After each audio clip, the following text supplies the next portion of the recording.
Hello friends and viewers, welcome to my channel মনি চেনানা। কেমন আছেন আপনারা সবাই?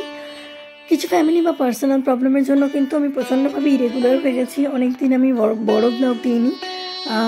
চেষ্টা করবো খুব তাড়াতাড়ি আবার বড় ব্লগ দেওয়ার। এখনও প্রবলেমস কাটেনি, তাও চেষ্টা করবো আমি খুব তাড়াতাড়ি দেওয়ার। যাই হোক, আজকে আমি নিয়ে চলে এসেছি শান্তিনিকেতন ব্লগসের পার্ট 2। শেষ পর্যন্ত দেখতে থাকুন। এখানে আমি কি কি করেছি, কোথায় কোথায় ঘুরেছি সব দেখাবো। এটা হচ্ছে বিশ্ব ক্ষুদ্র বাজার গীতবিতান। আচ্ছা আচ্ছা আচ্ছা, এখানে মানে কি হয়? এখানে এটা করে রেখেছে, ধরুন ভবিষ্যতে সোনাঝুরি হাটটা এখানে চলে আসবে মানুষজন। হ্যাঁ, এই পাশে বিশ্ব বাংলা বিশ্ববিদ্যালয় আছে। হ্যাঁ, বিশ্ব বাংলা বিশ্ববিদ্যালয়টা উল্টো দিকে আছে। আইটি পার্ক আছে। আচ্ছা, মানে সোনাঝুরি হাটে যেরকম ওখানে কারেন্ট থাকে না, মানে দিনের বেলাতে হয়, এটা সব সময়ের জন্যই আর কি হবে, তাই? হ্যাঁ, এটা সব সময়ের জন্যই হবে। দেখুন অনেকখানি জায়গা জুড়ে করা আছে এটা। আরও আছে সামনে, প্রচুর জায়গা আছে। আচ্ছা, দেখুন ভিউয়ার্স, বিশ্ব ক্ষুদ্র বাজার এটা। এখানে আর কি ছোট ছোট কটেজ মতো করা আছে, আপনারা হয়তো দেখতে পাচ্ছেন। এই যে ছোট ছোট এরকম কটেজ মতো করা আছে, আমি জুম করে দিলাম আপনাদের সুবিধার জন্য। এখানে আর কি থাকা খাওয়াও আপনারা করতে পারেন। কীরকম কি রেঞ্জ বা রেট সেটা বলতে পারবো না ঠিক। আপনারা নেট সার্চ করলে হয়তো এদের মানে ডিটেলসটা হয়তো পেয়ে যাবেন। বিশ্ব ক্ষুদ্র বাজার এখন আমরা ছেড়ে যাচ্ছি। এই যে সুন্দর রবীন্দ্রনাথ ঠাকুরের স্ট্যাচু আছে এখানে, বিশাল বড় এরিয়া জুড়ে কিন্তু আছে। আপনি তো বললেন যে সমস্ত জায়গা যেগুলো বললেন, কোপাই, খোয়াই, সোনাঝুরির হাট, তারপরে আরও যা যা বিশ্ব বাংলা যত আরও আছে, আপনার সাথে ঘুরতে ঘুরতে আরও পরিচিতি পাবো। কারণ আমরা কিন্তু ফার্স্ট টাইম আসলাম শান্তিনিকেতনে। তো এখানে ধরুন আপনার সব তো মোটামুটি দেখবো। ধরুন আমি তো এটা ভিডিওটা দেব আমার চ্যানেলে। আমার চ্যানেল দেখে যদি কেউ আসে আপনার কাছে, যদি মন ইচ্ছে রানা চ্যানেলের নাম বলে আপনাকে, যদি কেউ আসে আপনাকে যোগাযোগ করে, তাহলে এই যে যত আপনি ঘোরাচ্ছেন, যা করছেন, তাতে করে আপনি কোনো সুবিধা বা কিছু দিতে পারবেন কি? মানে ধরুন একটা মানে যতগুলো জায়গা ঘোরাবেন তো সব কিছু মিলিয়ে তো রেট হয় আপনার টোটাল, তো সেরকম আপনি কোনো সুবিধা দিতে পারবেন বা কোনো ডিসকাউন্ট দিতে পারবেন? আচ্ছা, কীরকম কি ডিসকাউন্ট হতে পারে সেটা কিন্তু ভিউয়ার্স আপনাদেরকে ওনার সাথে কীরকম ঘুরবেন, আপনারা কোথায় কোথায় ঘুরবেন তার উপরে ডিপেন্ড করছে। তাই এক্স্যাক্টলি কিন্তু রেট বলা যাচ্ছে না। আপনারা কমেন্ট সেকশনেও প্লিজ রেট জিজ্ঞেস করবেন না। আপনাদের যেখানে যেখানে ঘোরার বা যদি সব জায়গা ঘুরতে চান, আপনারা কিন্তু অবশ্যই বরুণদার সাথে কন্ট্যাক্ট করে নেবেন। ওনার ফোন নাম্বার আমি দিয়ে দেবো, ওনার সাথে কন্ট্যাক্ট করে নেবেন। কন্ট্যাক্ট করে নিয়ে তারপরে আপনারা আসবেন, উনি কিন্তু নিশ্চয়ই কিছু ডিসকাউন্ট করে দেবে। তবে শর্ত একটাই, মন ইচ্ছে রানা চ্যানেল কিন্তু সাবস্ক্রাইব করে ওনাকে সাবস্ক্রিপশানটা দেখাতে হবে, তাই তো? সাবস্ক্রিপশানটা দেখালে তবেই কিন্তু উনি সেই ডিসকাউন্টটা করে দিতে পারবেন। শুধু মন ইচ্ছে রানা চ্যানেল নাম বললে হবে না, আপনারা যে মন ইচ্ছে রানা চ্যানেলের সাবস্ক্রাইবার্স সেটাও কিন্তু শো করতে হবে। ভিউয়ার্স, আপনাদেরকে কিন্তু শান্তিনিকেতন পার্ট 1-এর ব্লগেই দেখিয়েছি। দেবারতী হোমস্টে কিন্তু পুরো সবুজে ঘেরা একটা অঞ্চল। আর আমরা পৌঁছেছিলাম ষষ্ঠীর দিন, বাট ষষ্ঠীর দিন আর নবমীর দিন আমরা কিন্তু বেরোতে পারিনি। সপ্তমী আর অষ্টমী আমরা বেরিয়েছিলাম। কোথায় কোথায় ঘুরেছি, কী করেছি সেটা কিন্তু ব্লগের মাধ্যমে আপনাদের কাছে তুলে ধরবো। দেখুন, সকলকে শুভ সপ্তমী জানিয়ে আজকে আবারও একটা নতুন ব্লগ করছি। আজকে আমরা কিন্তু চলেছি বোলপুরের কঙ্কালীতলা, কোপাই নদী এবং সুরুল রাজবাড়ি দেখতে। এর বেশি আজকে পারবো না। আমরা গতকাল এসেছিলাম, মানে ষষ্ঠীর দিন আমরা দুপুরে এসেছিলাম। সন্ধ্যের পর থেকে আমার একটু জ্বর হয়েছিল, আমার শরীরটা খুব খারাপ, সেই নিয়েও আমি আজকে বেরিয়েছি। যেহেতু সব সময় তো এখানে আসা হয় না, তো যখন এসেছি কিছুদিন থাকবো যখন, তখন আপনাদের সাথে যে কটা জায়গা যেরকম মুহূর্ত আমি কাটাচ্ছি শেয়ার করি, সেই জন্যই আমি ব্লগটা শ্যুট করছি। বারবারই বলছি, প্রফেশনাল এক্সপার্ট যে সোকল ট্রাভেল ব্লগার্সদের মতো কিন্তু আমার ব্লগটা হবে না, আমি আমার মতো করেই করছি।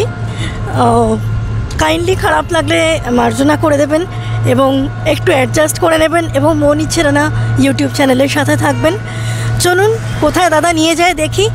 ভিউয়ার্স দেখুন, আমরা এখন এসে গেছি জয়মা কঙ্কালী মন্দিরে, মানে কঙ্কালীতলার কঙ্কালী মন্দিরে এসে গেছি। এটা হচ্ছে গেটের এন্ট্রান্সটা।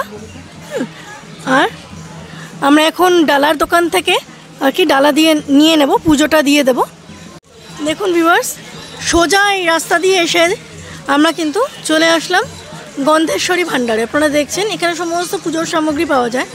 গন্ধেশ্বরী ভাণ্ডার ছাড়াও আরও অনেক দোকান আপনারা এখানে পেয়ে যাবেন, যে কোনো দোকান থেকেই আপনারা নিয়ে নিতে পারেন। আমরা গন্ধেশ্বরী ভাণ্ডার থেকে নিয়ে নিচ্ছি, যেহেতু আমরা ফার্স্ট টাইম এসেছি, কিছু চিনি না। আমাদের যিনি টোটো দাদা বরুণ দা, উনি যেখানে যেরকমভাবে দেখিয়ে দিচ্ছেন ওখান থেকেই আমরা কিন্তু সমস্ত কিছু করে নিচ্ছি। অষ্টমী তিথি সম্ভবত এখন পড়ে গেছে, আজকে সপ্তমীর দিন হলো। উনি বললেন অষ্টমী তিথি পড়ে গেছে, তাই ভাবলাম অষ্টমীর পুজোটা দিয়েই নিই, কারণ এখন সব মাঝরাত বা ভোরের দিকে হয়ে যাচ্ছে। কাল আমার যেহেতু শরীরটা ভালো নেই, আমি যদি কালকে অত ভোরে উঠে রেডি হয়ে পুজো না দিতে পারি, তাই আমি আজকেই সেরে নিচ্ছি। দেখতে থাকুন মৌনি ছাড়া ইউটিউব চ্যানেলের সাথে থাকুন। দিদি নমস্কার। কত কত টাকা ডালা আছে আপনার? এই ডালার দোকান শুধু নাকি আরও কিছু মিষ্টি ফিষ্টিও পাওয়া যায়? আমাদের এখানে মিষ্টি, প্রসাদ, আলতা, সিঁদুর, ধূপ, মোম সব কিছুরই একটা ডালা হয়। 101 টাকার, 51 টাকা, 201 টাকা, 251, 500, যেমন নিতে পারেন আপনাদের। আচ্ছা, মিনিমাম কত? মিনিমাম আপনার 51 থেকে স্টার্ট হয়। 51তে কী কী থাকে? 51তে কলা, মন্ডা, বাতাসা, আলতা, সিঁদুর, ধূপ, মোম এগুলো হয়। আচ্ছা, আর 100 এর মধ্যে আপনার নারকেল হবে, আপেল হবে, কলা হবে, শসা হবে, খাজুর হবে। আচ্ছা আচ্ছা, এটা আর মিষ্টি প্রসাদ। মিষ্টি প্রসাদ হবে, আর ওই যে যা ফুল ধূপ হ্যাঁ হ্যাঁ, ওগুলো ওগুলো থাকবে। extra, হ্যাঁ ওগুলো থাকবে। আচ্ছা আচ্ছা, তাহলে ভিউয়ার্স আপনারা দেখে নিলেন যে 51 টাকা থেকে কিন্তু এখানে ডালা স্টার্ট হয়ে যাচ্ছে। 501 বা তার বেশি অনেক রকমের, যেরকম আপনারা দিতে চাইবেন পেয়ে যাবেন। আমি কিন্তু 101 টাকার যে ডালা সেটা দিয়েই পুজো দিচ্ছি। দেখতে থাকুন, যতটা সম্ভব আমি দেখাবো আপনাদেরকে। ভিউয়ার্স আপনারা দেখলেন আমি কিন্তু 101 টাকার ডালা নিয়ে নিয়েছি দিদির দোকান থেকে। এখন আমি চলে যাচ্ছি মন্দিরের ভেতরে, ঠিক আছে? যতটা সম্ভব যতটা পারবো ঘুরে দেখাবো, দেখে নিচ্ছি। চলুন, এটা হচ্ছে মন্দির প্রাঙ্গণ। অনেকে বসে আছেন, দেখবেন অনেক দরিদ্র মানুষরাও এখানে আছেন। এখানে কিন্তু দুপুরের ভোগও খাওয়ানো হয়, এটা আমরা শুনেছি। এই হচ্ছে মন্দিরের বিল্ডিং। চলুন চলে যাই ওপরে। পুরোটা কিন্তু হোয়াইট মার্বেল দিয়ে বাঁধানো আছে। অষ্টমী পুজো দেওয়ার জন্য কিন্তু বেশ লাইন পড়ে গেছে এখানে, অনেকটা লাইন পড়ে গেছে। এই যে আমার হাজব্যান্ড দাঁড়িয়ে আছে ফুলের এটা নিয়ে, আমি যেহেতু ক্যামেরা করছি ওকে বলেছি একটু ধরে দাঁড়াতে, দাঁড়িয়ে আছে। এইভাবে লাইনটা গেছে। এখানে গেটটা এখনও বন্ধ আছে, গেটটা খুললে তারপরে এরকম পরপর পরপর যেরকম দেওয়া হয় পুজো সেভাবে দেওয়া হবে। দেখুন ভিউয়ার্স, দরজা কিন্তু খুলে দিয়েছে মা কঙ্কালী মন্দিরে। এই হচ্ছে মায়ের ছবি, ভিড়ের মধ্যেই তুলছি, ফলে হাত একটু কেঁপে যেতে পারে, প্লিজ কিছু মাইন্ড করবেন না। কত বড় সুন্দর সিংহাসনের মধ্যে কিন্তু এসেছে।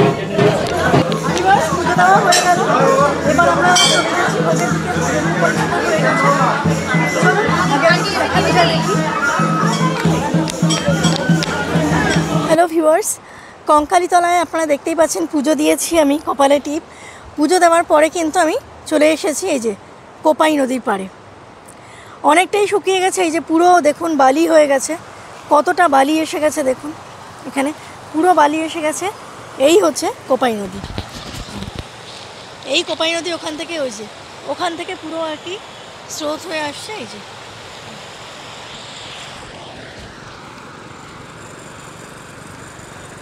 কোপাই নদীর পাড়ে চলে এসেছি। আমার ফার্স্ট টাইম, তাই আমি একটু এক্সাইটেড অবশ্যই আছি। কোপাই নদী আপনারা নিশ্চয়ই ব্লগার্সদের, অন্যান্য যারা ট্রাভেল ব্লগার্স তাদের এতে খুব ভালো মতোই দেখবেন। তো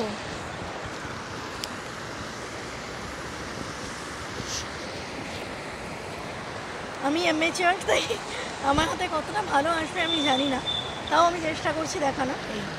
আর ওপরে হচ্ছে ওই ব্রিজগুলো কিন্তু আমি যতদূর বুঝছি ব্রিজগুলো কিন্তু খুব রিস্কি। যে ফাঁকগুলো রয়েছে, যে ওই থামগুলো, যে থামের যে ফাঁকগুলো, ওখান থেকে কিন্তু মানে যে কেউ মানে অ্যাক্সিডেন্ট হয়ে পড়ে যেতেই পারে। এগুলো কিন্তু খুব রিস্কি। আমার মনে হয় সরকার থেকে যদি এগুলো একটা ব্যারিয়ার মতো করে দেয় আড়াআড়িভাবে, তাহলে হয়তো খুব ভালো হয়। জানি না কোনো কি ব্যাপার আছে, তাও আমার মনে হলো তাই বললাম। কীরকম সুন্দর স্রোত বয়ে যাচ্ছে, খুব ভালো লাগছে দেখতে। ভিউয়ার্স, আরও একটা কথা আমি আপনাদের সাথে শেয়ার করতে ভুলে গেছিলাম। কঙ্কালীতলাতে কিন্তু ভোগও খাওয়ানো হয়। ভোগের মূল্য মাথা পিছু 60 টাকা, 60 রুপিস। কুপন নেওয়া হয়, তারপরে ভোগের টাইম মোটামুটি ওই 12:30 একটা মধ্যে আর কি ভোগ দেওয়া হয়। ওকে, তবে ফ্র্যাঙ্কলি স্পিকিং ভোগের কোনো গুণ বা কেমন খেতে বিচার করতে নেই, কিন্তু এখানে আমার এক্সপিরিয়েন্স এতটাই খারাপ যে আমি আর না বলে থাকতে পারলাম না। আপনারা চাইলে খেতেই পারেন, তবে আমি নেক্সট টাইম অনওয়ার্ডস আমি কিন্তু আর এখানে ভোগ খাবো না।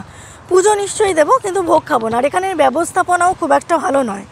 পুজোর যে ডালা সেখানে কিন্তু অর্ধেকের বেশি জিনিসই আপনাদের থেকে নিয়ে নেবে।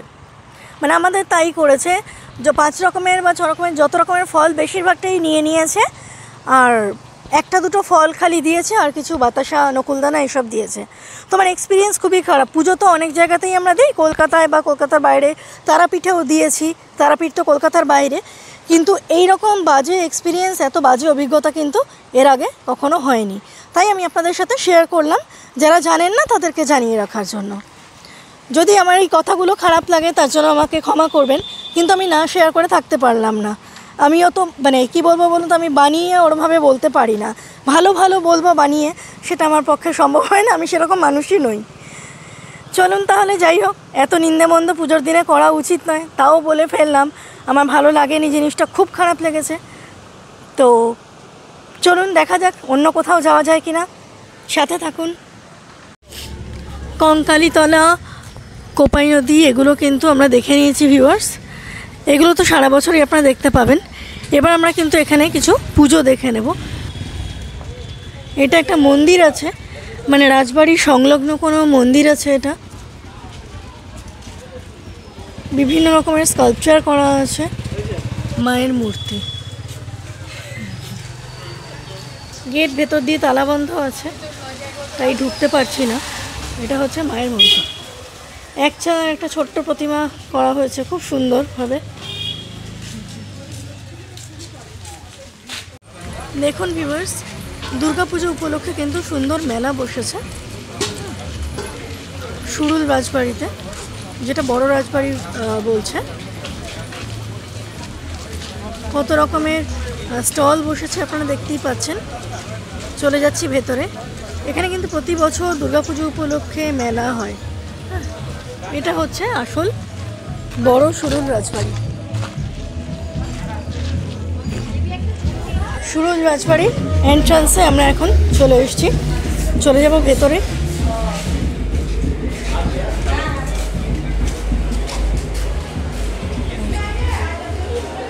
কত বড় ঠাকুর দালান দেখুন। অর্ধেকটা অংশে কোনো কাজই সেরকম হচ্ছে না, মানে পুরো ফাঁকা পড়ে আছে, এত বড় জায়গা। আগেকার দিনে রাজবাড়ি বা জমিদার বাড়ি যেরকম হয়ে থাকে। দেখুন সুরুল রাজবাড়ির সুন্দর একটা ঝাড়বাতি আনা হয়েছে। এটা বড় রাজবাড়ির পুজো। এবং এই হচ্ছে একচালের, এটা হচ্ছে একচালার মায়ের মূর্তি। এগুলো কিন্তু সাবেকি ধাঁচের প্রতিমা করা হয়েছে।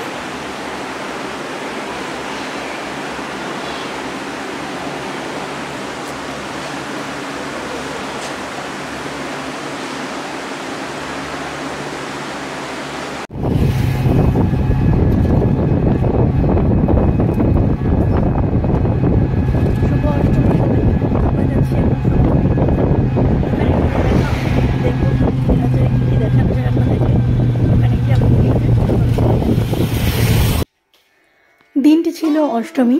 আপনাদেরকে আগেই বললাম আমি সপ্তমী আর অষ্টমী এই দুদিনই বেরোতে পেরেছিলাম। ষষ্ঠীর দিন আর নবমীর দিন আমি বেরোইনি, বিকজ নবমীর পরে দশমীর দিনই ফিরে আসার পালা আমাদের। তো আমরা চলে গিয়েছিলাম সোনাঝুরি হাটের উদ্দেশ্যে, বাট দুর্ভাগ্যবশত সোনাঝুরি হাট বন্ধ ছিল, আর আমরা সেটা জানতাম না সোনাঝুরি হাট বন্ধ থাকবে। তো সেখানে যাওয়ার পথেই একটি প্যান্ডেল পড়েছিল, যেখানকার দুর্গা প্রতিমা আপনারা এখন দেখছেন স্ক্রিনে। খুব ইউনিক দুর্গা প্রতিমা করেছে এখানে। আর সোনাঝুরি হাট যেহেতু বন্ধ ছিল, আমরা কিন্তু চলে গিয়েছিলাম ওখানকারই একটি ছোটোখাটো হাট, যেটা হচ্ছে কর্মতীর্থ হাট। আপনারা দেখতে পাবেন একটু পরে। কর্মতীর্থ হাটে কিন্তু অনেক জিনিস পাওয়া যায়, বেতের জিনিস, জামা কাপড়, সব কিছু পাওয়া যায়। আমরাও কিছু জিনিসপত্র কিনেছিলাম, জামা কাপড়, ব্যাগ, শাড়ি। তো সেটার ভিডিও করে ওঠা হয়নি, তো আপনারা দেখতে থাকুন শেষ পর্যন্ত। আমরা এখন মহর্ষি নিবাস হোটেল অ্যান্ড রেস্টুরেন্টের সামনে আছি। এখানে কয়েকজন দিদি এসে নাচছেন। দেখুন, এটাও সোনাঝুরিতে যাওয়ার পথে পড়ছে।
সোনাঝুরির পথে যেতে গিয়ে সোনাঝুরির হাট আজকে বন্ধ, মোটামুটি রবিবার পর্যন্ত বন্ধ থাকবে, ততদিন আমি থাকবও না।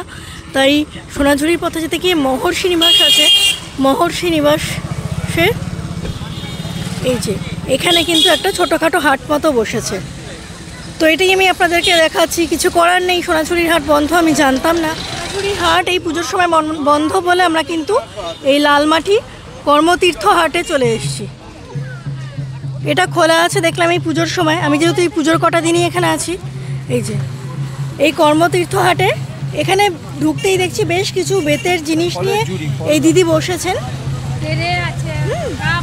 অনেক রকমের জিনিস আছে, কি কি আছে এবং কত রেঞ্জের মধ্যে আছে সেটা জেনে নিই। দিদি, এগুলো আপনার কি কি আছে? আচ্ছা, কত এগুলো? ঝুড়িগুলো 110, আর এই ঝুড়িগুলো 130, তাই তো? এগুলো ফুলের সাজি, এই ফুলের সাজিগুলো এগুলো 150 করে। ওই বড়গুলোও তাই? আচ্ছা, ওগুলো 150 করেই আছে। আর এটা কি? এটা পুজোর মতো দেখছি, ওই কড়ি দেওয়া। হ্যাঁ হ্যাঁ, ফুলদানি 130 করে কড়ি দেওয়া আছে। আর এই ছোট ছোট এইগুলো কি? পেন টেন রাখা হয়, এগুলো কত? 60 টাকা করে, 60-70 টাকা করে আছে। যথেষ্ট রিজনেবল প্রাইসে, অনেক কম দামে কিন্তু এখানে এই বেতের জিনিসগুলো দিদি রাখেন। আপনারা যদি কখনো এই সোনাঝুরি হাটের পথে যেতে গিয়ে যদি কর্মতীর্থ হাট কবে কবে খোলা থাকে?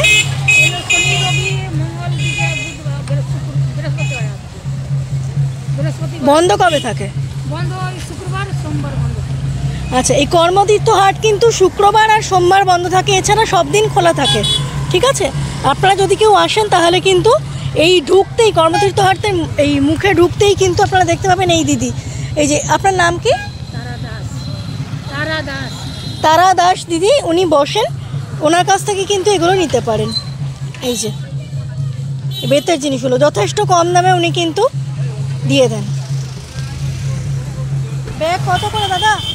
ব্যাগ আপনার 160 টাকা আছে, 180 টাকা আছে। শুরু কত থেকে? পুরো আপনার 120 টাকা। 120 টাকা থেকে ব্যাগ শুরু। কোনগুলো 120 টাকা? বড় ব্যাগগুলো। বড় ব্যাগগুলো 120 টাকা। ছোট মাল আপনার 20 টাকা থেকে শুরু।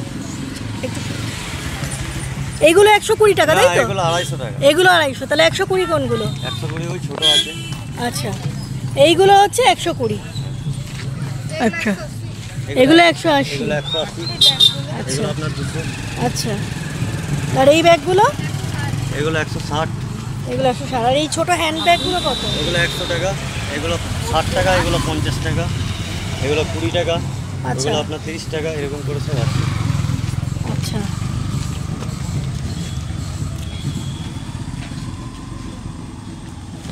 দিদি আপনি কি এখানে শুধু পাঞ্জাবি রাখেন নাকি? না, আমার সব কিছু বিভিন্ন রকমের জিনিস থাকে। পাঞ্জাবি আছে আমার 450 থেকে শুরু। আচ্ছা পাঞ্জাবি সবই কাঁথা স্টিচের? কাঁথা স্টিচেরগুলো 450 থেকে শুরু। আচ্ছা সব পরে 550, 650, 700, 750। আচ্ছা আচ্ছা মানে 450 থেকে শুরু করে 750 অবধি মোটামুটি আছে। আর কি কি মেটেরিয়ালের আছে? খাদি কাপড়ের আছে, তারপর কটন কাপড়ের আছে, তারপর এটা আছে একটা, এটাও কটন, মানে এটা নামটা একটু মানে খাদি কটন সব কিছুটা মিক্সডের ওপরেও আছে, এরকম একটু মিক্সের ওপরেও আছে তাই তো? ঠিক আছে দেখুন এটা একটা খুব সুন্দর 550 টাকার পাঞ্জাবি। এইগুলো কত? 450 টাকা। 450 টাকা এগুলো। 450 টাকাগুলো কিন্তু দেখুন ভিউয়ার্স হাফ হাতা আছে। এগুলো হাফ হাতা আছে বিভিন্ন কালারের। এই যে এতগুলো এরকম কালার রেঞ্জ আছে। এটা 750 টাকা। এটা পুরো অল ওভার এই যে পুরো নিচ অব্দি তলা অব্দি কাজ করা আছে, পুরো পুরো কাঁথা স্টিচের কাজ, এই যে পুরো ভরাট কাজ আছে। এগুলো 650। কাজের ওপরে দাম হয়, হ্যাঁ কাজের ওপরে মেটেরিয়ালের ওপরে কিন্তু দাম হয় ভিউয়ার্স। কাঁথা স্টিচের টি শার্টও আছে দিদির কাছে। এই কত করে এগুলো? এটা আছে 550। আর এটা 450। এগুলো 450। দেখুন কাঁথা স্টিচের টি শার্ট কিন্তু খুব ইউনিক একটা জিনিস। আমি অন্তত ফার্স্ট টাইম দেখলাম কাঁথা স্টিচের টি শার্ট হয়, এটা আমি জানতাম না। না, আর কাউরি থেকে দুটো হ্যাঁ মানে 450, 550, 650 টি শার্টও আছে, সবটাই কাঁথা স্টিচের। এই যে রবীন্দ্রনাথ ঠাকুরের তুমি রবে নীরবে লেখা আছে, কলকাতা সিটি অফ জয়, এগুলো সমস্ত কিন্তু পুরোটাই কাঁথা স্টিচ করে আনা হয়েছে। এই দেখুন এখানে হাটিমাটিং বাচ্চাদেরও রাখা আছে, হাটিমাটিং হ্যাঁ বাচ্চাদেরও আছে, সবগুলো আছে। এখানে হাটিমাটিং। বাচ্চাদেরগুলো কত? এই বাচ্চাদের 450, এগুলো 450, এগুলো 350। আচ্ছা 350, 450 থেকে বাচ্চাদের শুরু হয়ে যাচ্ছে। দিদি আপনার নাম কি আছে? আমার নাম আফরোজা বিবি। আফরোজা বিবি তাই তো? আচ্ছা আর দিদি কিন্তু কি বলছিলেন কি ইকো পার্কে স্টল দেন কলকাতায়? হ্যাঁ, ইকো পার্কে কলকাতায় হস্তশিল্প মেলাতে হ্যাঁ। স্টল নিই। আচ্ছা আমরা ডিআইসি থেকে কবে যাবেন? থেকে পাই। ওই তো 11 মাসটা কি মাস জানি না, নভেম্বর। 11 মাস নভেম্বর। মানে সামনের মাসে যাবেন তাই তো? সামনের মাসের ওই শেষ দিকে, সামনের মাসের শেষ দিকে। ভিউয়ার্স দেখুন কলকাতা থেকে আপনারা যারা দেখছেন এই দিদিকে দেখে রাখুন, এনার নাম আফরোজা বিবি। আপনারা ওনার সাথে গিয়ে ওখানে স্টলে করতে পারেন, বা ওনার কন্ট্যাক্ট নাম্বার দিয়ে দিলে কন্ট্যাক্ট নাম্বারেও কল করে চলে যেতে পারেন। কন্ট্যাক্ট নাম্বার দিলে কন্ট্যাক্ট নাম্বারে কল করে চলে যেতে পারেন। উনি কিন্তু প্রচুর ইউনিক আইটেম রাখেন কাঁথা স্টিচের ওপর। আর ইকো পার্কে যে হস্তশিল্প মেলা হয় ওখানে উনি স্টল দেবেন। ওকে আমি ফোন নাম্বারটা দিয়ে দেব, হ্যাঁ আপনারা দেখে নেবেন স্ক্রিনে। ভিউয়ার্স এখানে কিন্তু প্রচুর সোনাঝুরির হাটে যারা বসেছেন, সোনাঝুরির হাটে নেই কিন্তু এখানে কিন্তু অন্যান্য প্রচুর আর কি স্টল আছে, জামা কাপড় ব্যাগ সমস্ত কিছু স্টল আছে।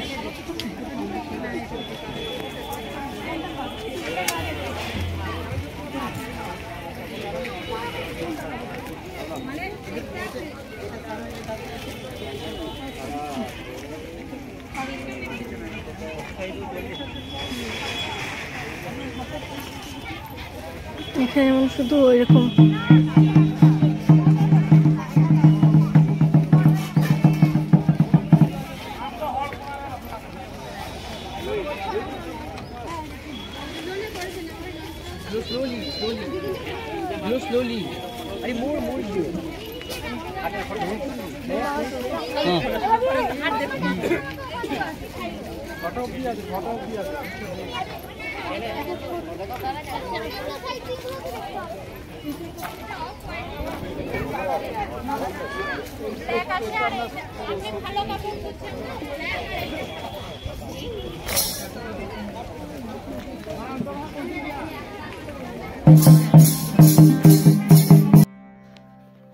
দশমীর বিদায় বেলায় মায়ের বিসর্জনের সাথে সাথে আমাদেরও কিন্তু বাড়ি ফিরে আসার পালা। আমরা এখন দুপুরবেলা লাঞ্চ করে কিন্তু টোটোয় উঠে পড়েছি, যাচ্ছি স্টেশনের উদ্দেশ্যে। এতদিন খুব সুন্দর কেটেছিল আমাদের পুজোর কটা দিন এবছর। অনেক দিন পরে আমি আর হাজব্যান্ড একসাথে বেরিয়েছিলাম বেশ কয়েকদিনের জন্য। তো স্বাভাবিকভাবেই মনটা খুব খারাপ, কিন্তু বাড়ি তো ফিরতেই হবে, দৈনন্দিন কাজ সব কিছুই আমাদের কলকাতায়। তো চলে এসেছি। এবার যেমন সোনাঝুরির হাট দেখানো হলো না, এর পরের বার কখনো যদি যাই, যদি সম্ভব হয় নিশ্চয়ই সোনাঝুরির হাট দেখানোর চেষ্টা করব আপনাদেরকে। আমরা উঠে পড়েছি ট্রেনে, শান্তিনিকেতন হাওড়া এক্সপ্রেস ট্রেনে উঠেছি। দুপুর 1:30 ট্রেন ছিল। তারপরে আমরা বাড়ির উদ্দেশ্যে চলে এসেছি। সকালে খুব ভালো থাকবেন। ভালো লাগলে অবশ্যই মনির চ্যানেল সাবস্ক্রাইব করে সাথে থাকবেন। আর আমার ফেসবুক পেজ আছে সেম নেমে, সেটাও ফলো করে সাবস্ক্রাইব করে রাখতে পারেন। Thank you.